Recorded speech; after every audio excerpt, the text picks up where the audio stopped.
Let's talk about point of view. So point of view is also referred to as the narrative stance or the voice of a story. There are two main types of point of view. There's the first person narrator.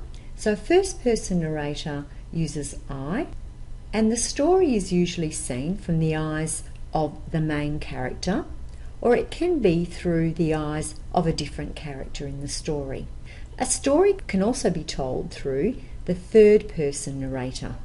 A third person narrative point of view uses he, she, it, or they.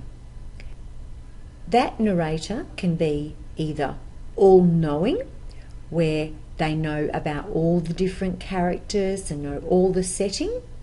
That's also called omniscient narration.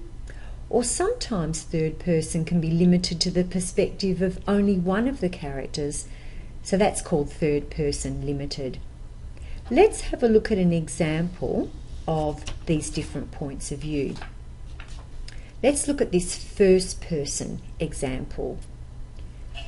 As I walked through the park, I noticed something glistening in the distance. At first I thought it was a piece of glass, but as I got closer, I realised there was something buried in the sand. As I dug away at the sand, I uncovered a box covered in brightly coloured jewels. I felt a rush of adrenaline. I looked around, half expecting someone to tap me on the shoulder. So here, the main character is also the narrator. You can see how this passage uses I.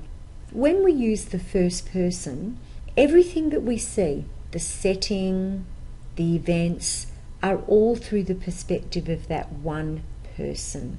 We get the person's, what they're seeing, their sights, and also their feelings. For example, I felt a rush of adrenaline. Now let's look at third person point of view. Sam leapt up, his eyes the size of plates. "Bro," he screamed, "you're not going to believe this." "Believe what?" said Ivan, his sweaty brow caked with the rottennest sand from his 10-metre slide. "It's a chest, some kind of chest with a padlock." "What? It's unlocked." Ivan scrambled up the hill to the spot where his twin brother sat. The glow of hundreds of gold coins hit him like a Las Vegas casino. He slapped his brother on the back, and in that instant he realised his world would never be the same. So it's the same situation, but told from the third person. So using the third person, we see it from the perspective of the two brothers, from Sam and also from Ivan's point of view. We get a much more general perspective. We see what both of them are feeling and thinking and doing as well. So much wider, much broader perspective. You can see that it's using the third person pronouns like his eyes, he slapped his brother on the back, etc. So if we compare the advantages of first person and third person, when we use the first person, because it's focused on one person, it tends to give the story a clear hero. It focuses the story on one main character. So it's that first person's pretty good for writing in a restricted amount of time. The reader can clearly understand the actions of the main character and really get to know the character, otherwise known as the protagonist. It can also make the story sound more believable, and often for writers, especially if you're not a very experienced writer, it can often feel more natural. It's good when you're writing from your own experience as well. In terms of third person, one of the advantages is that it gives the writer more freedom to explain anything, including the thoughts of all the characters. Whereas, as we saw in the first person, the main character needs to be present in every scene. Third person gives the writer the ability to write in a more objective or truthful way. So it's not affected by the personality or the ego of the main character, as in first person. So you're writing the story as it happens.